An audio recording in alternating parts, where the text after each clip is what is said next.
that is a DE boat in the distance. And of course, we were on the alert for any kind of attack, even airplane attacks.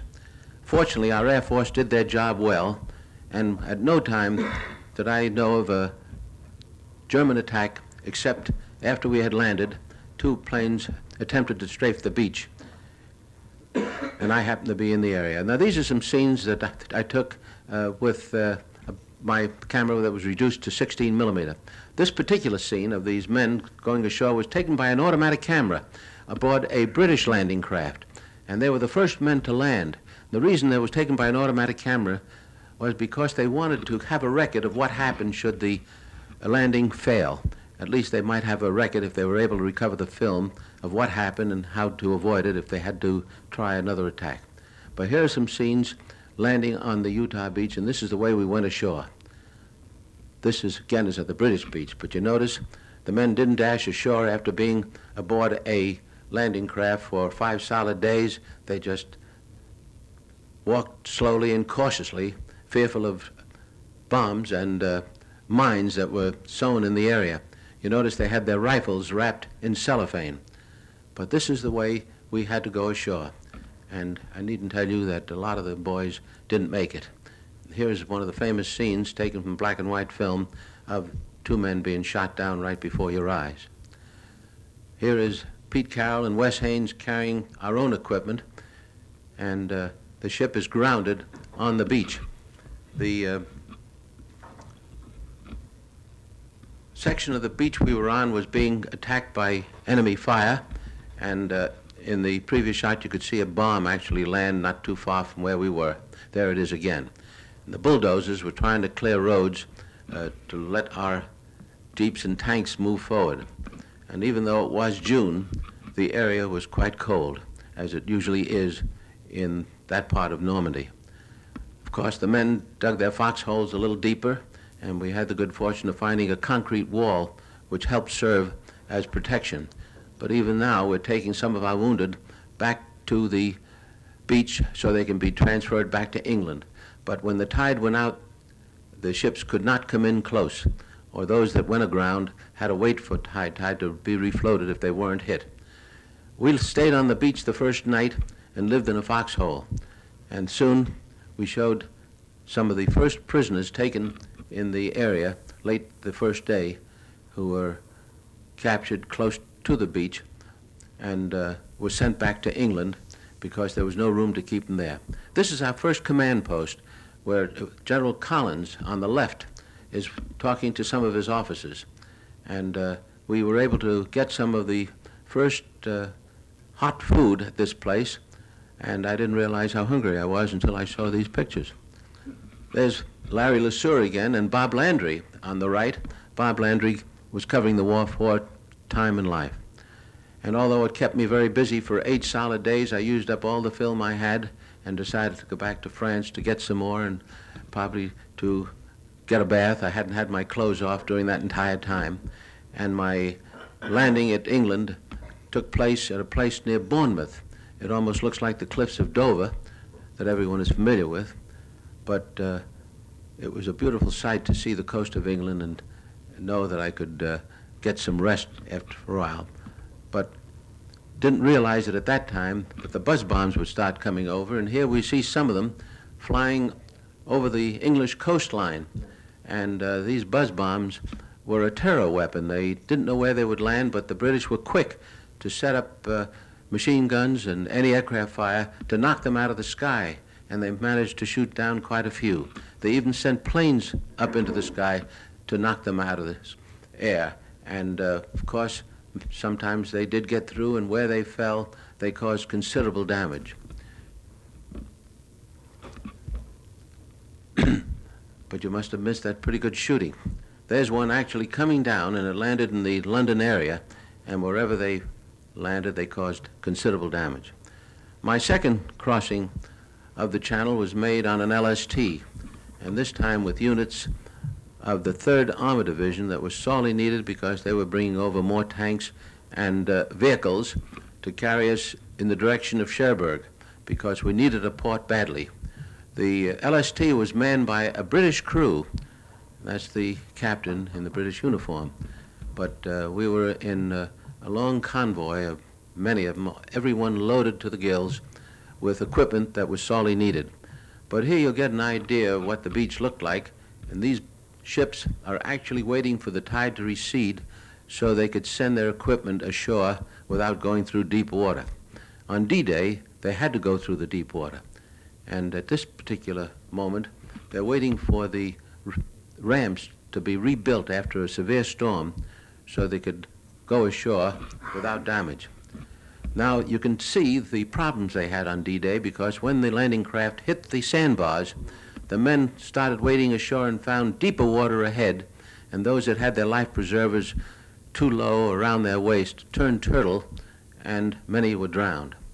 But these are units of the 3rd Army heading in, crossing the deep spot just ahead of them, and headed toward Cherbourg itself. This was a remarkable sight, and the ships were lined up as far as the eye could see, bringing supplies ashore. We needed Cherbourg badly because we thought we could use it as a port, but we found that Cherbourg, shown here, was pretty badly destroyed by the Germans themselves. They destroyed the docks, which we thought we could use, and it took them, if I recall, almost 2 months before we could bring a ship in. They set up mines and destroyed the famous Cherbourg docks where the transatlantic liners used to land.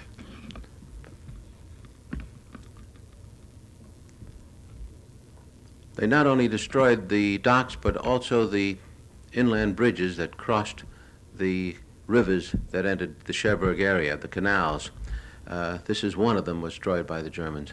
Soon the French people came back into the city and gave us a warm welcome. And soon we found the prisoners, and I think they took something like 16 or 18,000 men out of the Cherbourg area, and they're still holding their personal belongings, marching toward the beaches because they had to be transported to England and some eventually to the States to be held in prisoner of war camps. And even at this time, those that could talk to us or would talk to us said we'd be pushed back into the Channel in less than a week. Of course, at every headquarters area, we found that the Germans had a picture of Herr Hitler, and our boys are using it as a pinboard. But the Americans had a way of amusing themselves.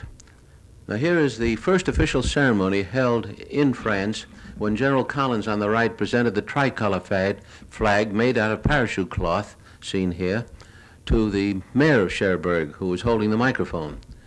And our boys of the 7th Corps were given clean uniforms for the occasion. And soon the people that came back to Cherbourg after the fighting stopped came to visit with us and talk to us. Here we see Ernie Pyle in the center again and talking to a colonel of the Signal Corps. And this is Bert Brandt, who we saw earlier shooting for AP. Cecil Carnes and John McGlinchey. And here is, oh gosh, 25 years has done a lot to my memory.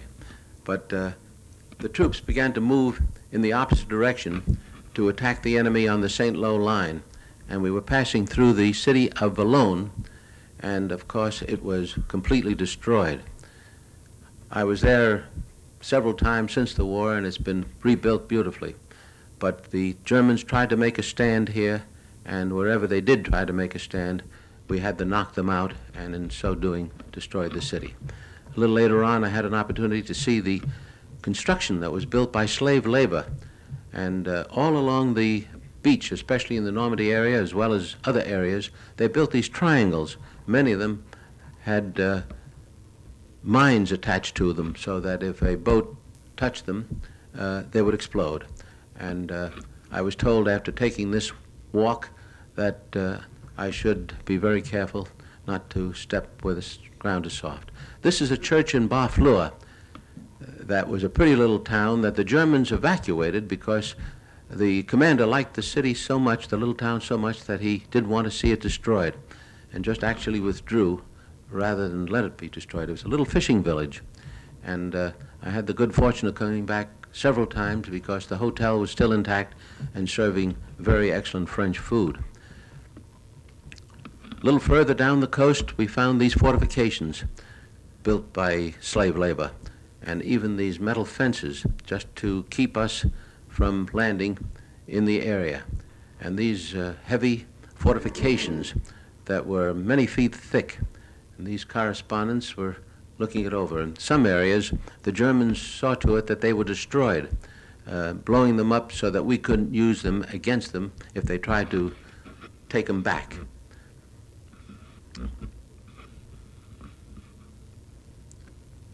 They even destroyed their own weapons. But we noticed that the walls and fortifications were very thick and very strong.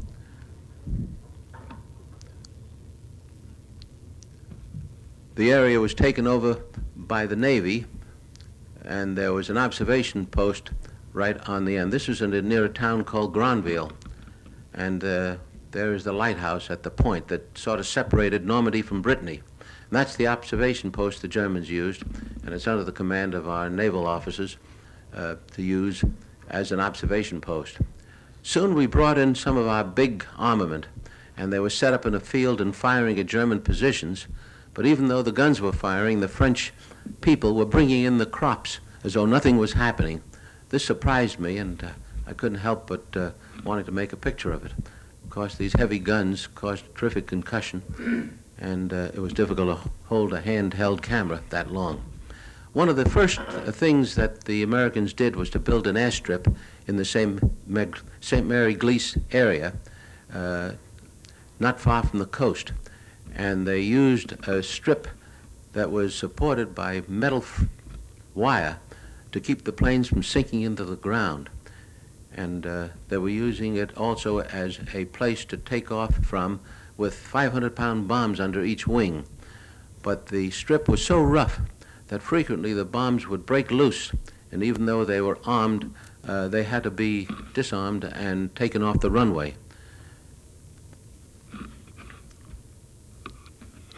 These are P-47s that they were using here, and there's one carrying a bomb under each wing to attack the enemy deep in behind the lines. You notice these two planes taking off at once, raising considerable dust, but managing to get off a very short runway. And here you notice a plane, you notice the buckle under the wheels. This sometimes caused the mesh wire to break and come up and hit the plane's propeller, causing it to crash before it left the ground. And here's an unfortunate accident, two of our planes.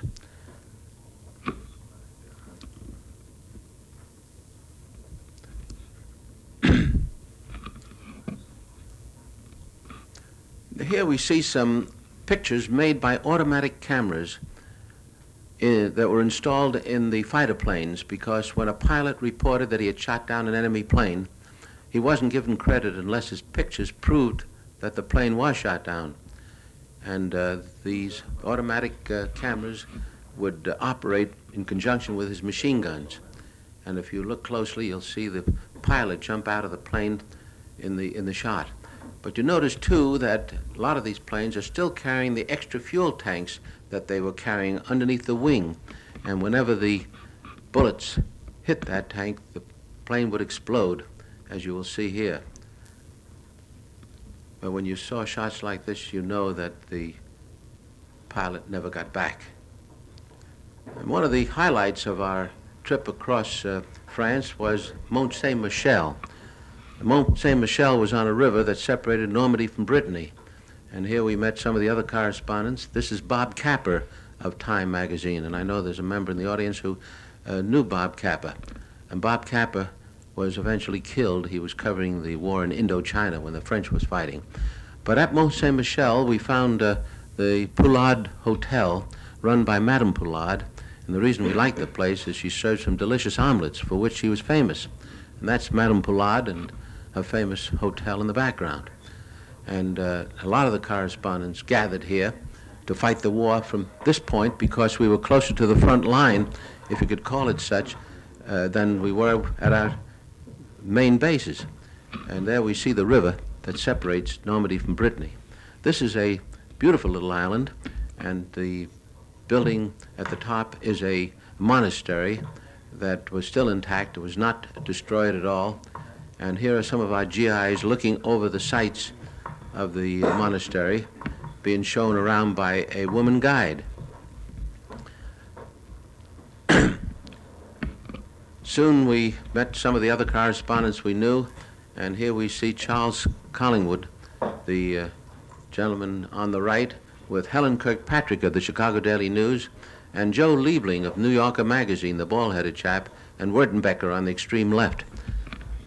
Liebling wrote many stories for New Yorker magazine, and he died not many years ago. This is Charles Collingwood and Helen Kirkpatrick of the Chicago Daily News. This is Ernest Hemingway. Hemingway was covering for Collier's magazine, and we met him at Mont Saint-Michel. Here he is seen talking with Bill Walton, who incidentally became a fast friend of President Kennedy. And these were just moments that we could take a little time out to rest. There's Helen Kirkpatrick, and the man in the center in this picture is Bill Stringer, and he was killed trying to get into Paris. One of the things that correspondents tried to do was to get into Paris before anyone else, and he was hit by an 88 shell. But this is just a moment of relaxation. We had a few, and of course, these are the shots I wanted to bring home to the family and friends. But the little island was very quaint, and it was a very old place, but it was fortified in several ways. We discovered that the beaches in the area, especially when the tide was out, would be high and dry, and they put those sticks in the sand to keep our planes from landing. We found a little family of 3 brothers, and even the tall blonde one was a boy, I found out later, because their grandmother was taking care of them. Their parents, I was told, were killed at the Battle of St. Lo. One afternoon, rather late, I walked out behind the island because as the sun was setting, I could get some interesting shots of the island from the seaside, because they have an extremely high tide here and would leave the island high and dry, but the tide would come in real fast, and there was always danger of quicksand, so I didn't stand in one place too long. But the receding waters left this unusual design in the sand. We didn't stay at Mont Saint-Michel very long, but continued on deeper into France. In fact, I went into Brittany for a while and discovered that the boys had found a lake there, which we'll see in a moment. But the countryside was beautiful. It was during the summer, and the crops were still in the field. But our boys, after washing out of a helmet for many weeks, decided to use this beautiful lake for a bath. They were permitted to do so because they were fighting the enemy at an area called St. Malo. And incidentally, you probably recall the Germans held out at St. Malo for many months, almost to the end of the war. And of course, it's the American sense of humor that helped them win the war, too. But here are some of the correspondents that we sometimes travel together, and we found a little river that proved to be useful as a bath.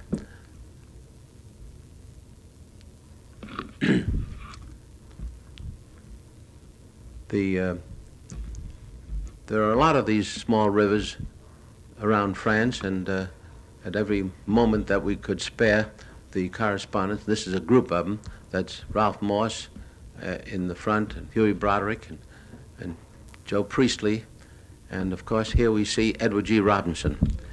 Edward G. Robinson was one of the many actors and actresses that came to Normandy to entertain our troops, and they held a show right in this Normandy barn that was not too far from the fighting.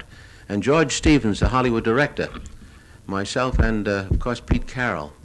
It was shortly after these pictures were taken that Ernie Pyle decided to return back to the States and then went to the Pacific, where he was killed. George Stevens was a very well-known Hollywood director, I'm sure you recall, and he died only a few years ago.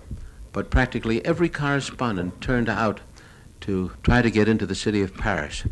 But we found, as I said earlier, that the General Eisenhower had given permission to the 2nd French Armor Division to take the city of Paris because the important thing was to destroy the enemy, and they didn't consider Paris as a target. It would delay them if they did try to take the city themselves. They wanted to circumvent the city because they wanted to give the honor to the French. General Leclerc was in command of the 2nd Armor Division, and he refused to let the correspondents accompany his force to get into the city, simply because he didn't want any shots made until he had the city secure. We were glad to see Paris because it was a city of great beauty, and we were amazed at the way the people turned out. And these are some of the shots taken on the first day of liberation. I just didn't nearly get enough of these shots because there was too much to do. And soon General de Gaulle came into the city and paraded down the Champs-Élysées. And here he is taking the salute and receiving some flowers from a French girl. It must be remembered that de Gaulle was not well known at this time, and very few people could listen to the radio reports that told about his work in England prior to crossing the Channel. But soon he became very popular. It seemed as though everybody in Paris turned out to see de Gaulle. And he was marching down the Champs-Élysées at this point, and it was a tremendous sight to see. Later in the day, our own troops paraded down the avenue, and this was something that made us all proud. And here's de Gaulle parading, and suddenly firing opened up from forces that were left behind, and they thought from the FFE and some of the fascists that were still in the city trying to panic the people. But if you stuck your head out a window, you were bound to lose it. And this went on continuously for several hours. In fact, I was in the middle of this thing, and these are shots that I took of people lying flat on the ground. They'd get under our car. We couldn't move the car while they were trying to get the people to stop shooting by raising white flags. But it went on continuously, and although it was small arm fire, de Gaulle just stood his ground. Mother wasn't taking any chances. But this is the way the streets of Paris looked on the day of liberation. They did catch some of these people who were responsible for the shooting, at least they told us that, and unfortunately they beat them to death right on the spot. It was a rather ugly sight to see, but somehow it was the war of nerves. Some of the buildings still contained Germans that were at headquarter points, and they were sworn at by the French.